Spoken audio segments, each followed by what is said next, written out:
Joining me now on Practical 365 is Julian Stephan from Quest. Hello, Julian, and welcome to the show. Hi, Steve. How you doing? It's good. Nice to be here. Not bad. So, for those that don't know you, tell us a little bit about yourself and conferences you've been speaking at and attending recently.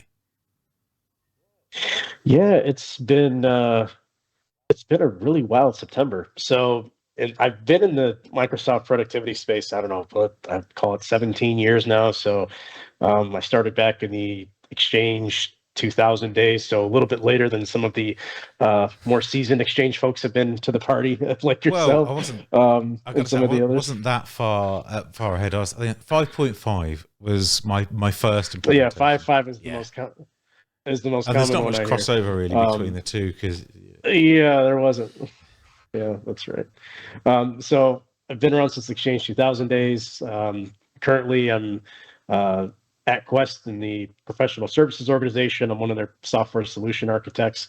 So I'm primarily responsible for architecture and delivery of Exchange on premises to Exchange Online migrations, tenant-to-tenant migrations, Active Directory migrations. Any of those flavors is what I'm currently specialized in today. Over the past month, I just recently got back from the experts conference in Atlanta, sponsored by Quest last week, which was a really great time to see a lot of the folks in the community. For me, it was my first in-person conference in about 4 years now, probably since the last Ignite I think that I went to. Before that, I presented at the Exchange Community Airlift. So it was nice to see some of my fellow co-speakers at the virtual airlift. It was nice to actually see them, a lot of them in person at the experts conference. So what was your topic at? It's topic at MEC then? So I had two topics at MEC. So the two that I presented on, which they kind of correlated with each other. So I talked about moving from Exchange Web Services to moving to Graph API, and then along with the authentication protocol of moving off of basic authentication to moving to OAuth or modern authentication. Kind of was that's session kind of supplemented Greg Taylor's story of what he's been kind of going through in his kind of press tour over the past month and his whole program over the last few years with trying to get rid of basic authentication. So what I talked about in the session is taking your EWS connections and moving them from basic authentication to converting that authentication to going to OAuth. I also talked about moving some of those EWS calls that you make to the Graph API. I specialized on using the Graph SDK PowerShell. I know there's other languages where you can call Graph natively, but I more talked about looking at the roadmap for APIs that have been converted that use the Graph SDK PowerShell kit, so that you can easily convert those. Those API function calls accordingly. My second session, I had also talked about moving to an app access policy model for your EWS application. So we talked about how to create an application access policy in the tenant, the rule ordering as far as the restrict access versus deny access, and how you can include and exclude certain mailboxes outside of the policy, kind of how that order of operations works. One thing that we did hear from the product group on that is it's on the roadmap where they're going to be implementing a application RBAC model specifically for Exchange Online, which helps solve that scalability problem. One funny comment I heard is, kind of moving to a lot of this app registration model is, one administrator had said, which is kind of funny, is managing a lot of these app registrations now is like my new version of managing public folders, which kind of hit near and dear with my public folder administration over the years. Bad, which it's I know it's if you have like hundreds and hundreds of them, I can kind of see where it can kind of get where if you scope the security model right, I can kind of see where if you're not getting into that. And that's another thing we talked about too, is getting into that scope creep of having an application registration, but then over time, people adding certain rights to that registration that may not be needed, and then you're opening up from a security standpoint. You're opening up a bigger security gap of this app registration has way more API rights than it needs to fetch any information from your mailboxes. I'm going to pick up on the security thing, because the key thing that we wanted to talk about today is fairly timely. But it sort of underscores a couple of things that you've mentioned, which is number one, even as you move into the cloud, you still need to be very concerned about how you set things up. So the old way of doing things with basic authentication, effectively username and password of a service account of some sort over HTTPS, it's not good now. And there's other ways to do it, but you need to know what you're doing and you need to understand what those new models are. Otherwise, you might over permission an account so it can do more things, or you might get asked to reduce the permissions and you're not sure how to go about that. So one, having vendors, especially if you're using Quest tools, for example, and you speaking to the security team and they're concerned about what that app registration can do, it is actually quite good to hear there's people on the vendor side who I might be able to go to help ensure that when you do buy these third-party products from companies like yourselves, that there's somebody who can say, well, if you need to trim the permissions, then we can help make sure that that's right. But it's important to know about that stuff because you need to move to these new models so that you can avoid future problems. But today, if you're running Exchange on premises, then you might be putting in some extra overtime this weekend as you patch your existing servers, perhaps. So we know that has been an area of expertise where you're not just a cyber security person talking about issues with Exchange, where you don't, it's one of many products. Deep knowledge into this area, what this sort of stuff means for not only the existing systems that you've got, but how serious this actually is, right? Oh, absolutely. I mean, and I know this also leads into, I know we've had personally multiple conversations about it. I know you've had sessions about it. Jeff DA actually presented at Tech last week about removing the last Exchange server, moving the last on-premises Exchange server from your environment.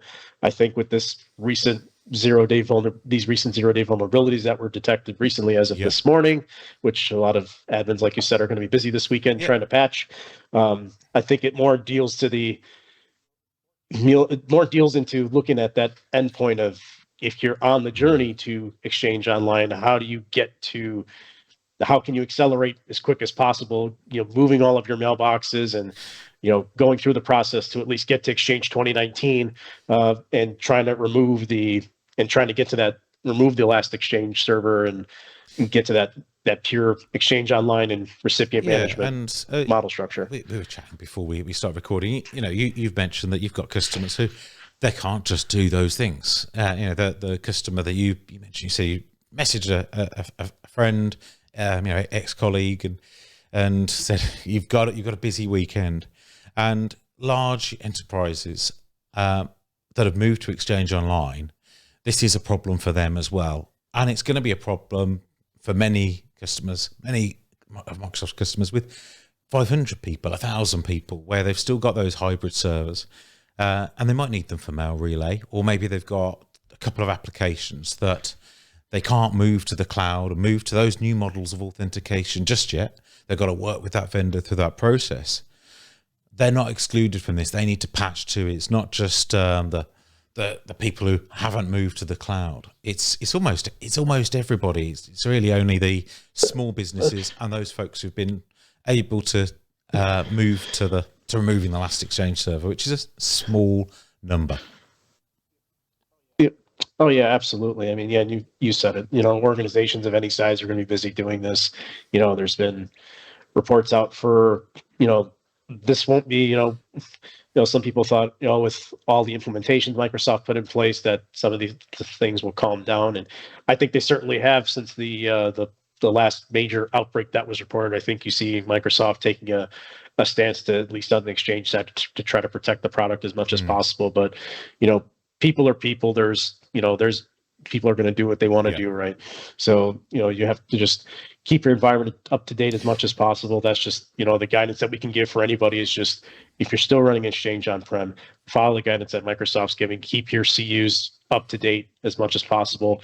If you're anything on 2013 or higher, that's kind of just the guidance, just to keep patched as best as you possibly can. That's going to be your first line of defense outside of any firewall or any networking, and any firewall implementations you might have, or any of the things that are outside your control. If you've got the Exchange part in your control, just keep it patched as much as you possibly can. That's your best line of defense. We've on Practical 365 said, if you don't need to publish it to the internet anymore, you don't need the HTTPS endpoints published, don't publish them. But that doesn't mean that you can do nothing.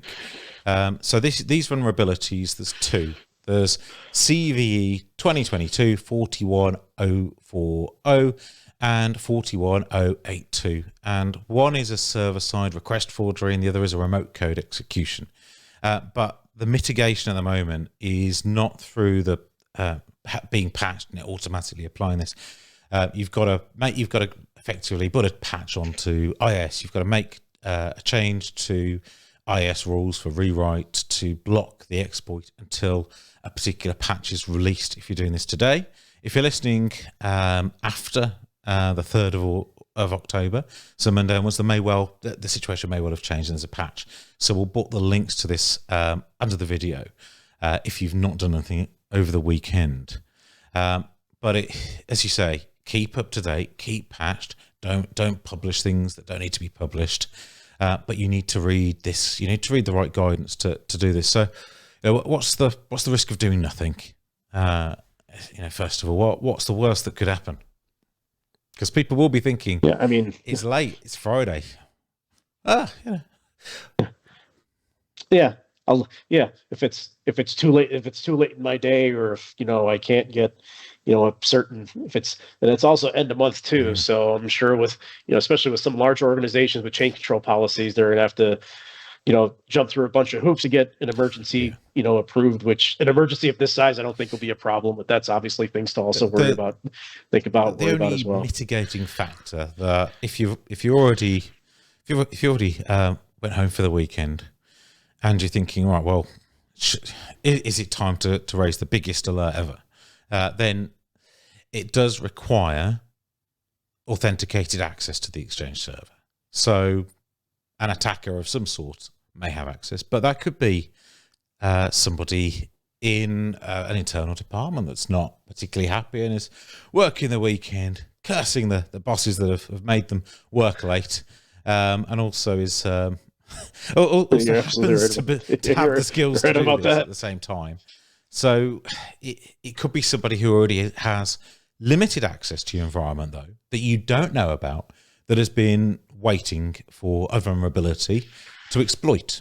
They could that is more common than people think. Oh, absolutely. And it's one of the points that Greg actually made in both of his talks that he gave, both at MEC and at Tech. He brought up a slide where he brought up an example where he brought up some sample data against like a sample tenant he was running against. And the example he brought up was there are these IMAP spray requests that came through. So you see the sprayed out information, you see how many attempts were made. But the one point that he made is he made a particular point to there's one random request that kind of came out of nowhere. He's like, sometimes you should be more concerned about that one random particular request that comes out of nowhere, because it could be somewhere that you don't particularly expect that could be the tool that's actually trying to get into your system to log on and take in that access to start these kinds of attacks. So I think it's kind of key, kind of where on that point that it's key on that point that he kind of made is, expect the unexpected when it comes to these kind of attacks. There's the more common there. You can see, if you have the right tools in place, you'll see, attacks like password spray and things like that. You'll see a lot of that, come through if you have the right monitoring tools in place. But sometimes it's those one-off requests that don't throw an alert. Maybe there's somewhere you're not particularly looking for. Also keep those kind of in the back of your mind if you can pull those up, because sometimes the unexpected that's where the attack kind of starts from. But one thing that you sort of touched upon a few times is this isn't something that you do in a reactive way. You've got to be prepared for this to happen all the time. We've been saying this, obviously, everybody's been saying this for a long time, but you obviously got to get the basics right. But if you're looking for that one random request and you don't understand your user base to a degree that you could understand why that request would have happened, then you could end up blocking somebody legitimately. I can, for example, one customer of mine, as we're reviewing the logs, they know the user base very well. There's only a couple of thousand people, and I saw some requests from from one or two users, and they're coming in over Tor, and that to me, not knowing their environment, that sounded a bit unusual, and they were surprised to see it. But they knew who the people were. They knew that at the moment, I know that we've got a contingent of people who have had to go out to China.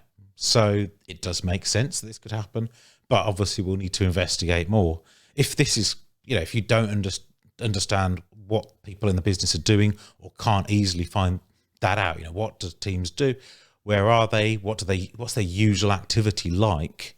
Then understanding what's a spurious request or a random one-off thing that is dangerous is almost impossible, and you could end up disabling important folk in the business from doing their job on a whim. Oh, absolutely. And so, there was also Alex Weiner, who is the VP of Information Security at Microsoft, was also one of the speakers at the tech conference last week, and he gave there was a comparison, I believe, where he had said, still to this day, I think there was a comparison from 2018 to 2022. So I think it was between a 4 or maybe like a 5-year comparison. And I think he said, as of today, they're still combined only in going across all the tenants. I think there's only less than 35% that actually have MFA turned on, which still to this day is kind of surprising, I would say, given the kind of landscape that we're in today. The amount of password spray attacks was really, I think that went up 5x in the past 5 years. So it was that was a really large number. And so one of the examples that Alex gave from, one thing he was talking about was quick security wins. So a quick security win that you can set up in your tenant, and it took me less than 30 minutes. And my main demo tenant to set up is number matching. So that's one of those things that's like a quick win that they can add to your MFA authentication, where, outside of getting your MFA prompt to sign in from Authenticator, you also get a prompt that shows where which workload's actually asking for your authentication in, from what particular location that you're at, then also authenticating with the number to actually acknowledge that request in. So like, you try to give examples like that of like quick security wins to kind of better protect yourselves. Yeah, and these are good. And the thing I'm going to say next, if you're listening at home and you think this does concern me, then don't do anything immediately. But the great thing about MFA is obviously that it helps protect your tenant, and number matching helps protect that more. But if we wheel back to this latest Exchange issue, say you do have Exchange published to the internet, and you're thinking, right, well, you need to have an authenticated account to be able to do anything. And I've got MFA switched on.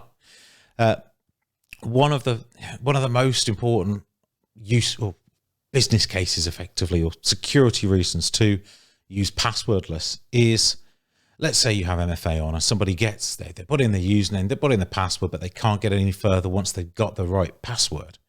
They might not be able to get into your tenant, but if you're running that hybrid server exposed to the internet, they've still got valid credentials that they can use. Pass in to even get to that hybrid server. If they can get to the hybrid server, they've got a username, they've got a password. If the UPN matches, then they can authenticate against that. And if you've got it straight on the internet with no protection, remote PowerShell is potentially exposed, then this is where we get into those, those issues. This is where this is potentially a problem, and you can't on a knee jerk switch on passwordless for all your users, right? You are absolutely. You are better raising a change. If this concerns you, you're raising a change and you're putting in the mitigations, the IIS rewrite rules, for example. But it's one of those areas where you can do the right thing for the cloud stuff, but the people may well then be looking out for what they can do against that old or on-premises environment that you've still got there. So more problems in a way, but these things have to be found. If they're not found and they're not published, then there's possibly a chance that somebody was already using them and just hadn't released them yet, because it does show that there will be some of the the black hat hackers, for, I don't know if there's a more trendy word than that, who will be finding these exploits but not reporting them to Microsoft.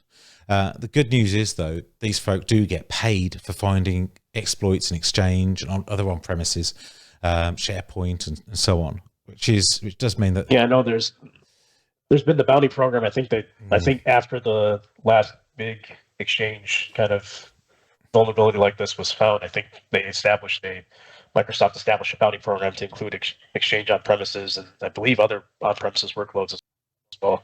I know I had seen the number yesterday. I think there's somewhere in the runs of like 40 to 50 bounties that have been found. So I mean, there's legitimate good that's come out of it, where they've actually, people have reported those for the better good and been paid for reporting those bounties once they've been validated. So I mean, there's been some good that's at least come out of that, where you think, from not having that before, obviously there's certain things that may report people that may help people to report those kind of things, especially when that kind of service is involved. I think it's fair enough. And I'm glad Microsoft do that, because it does give us a little bit more confidence that with a bug bounty, that people have motivation to find these things and report them.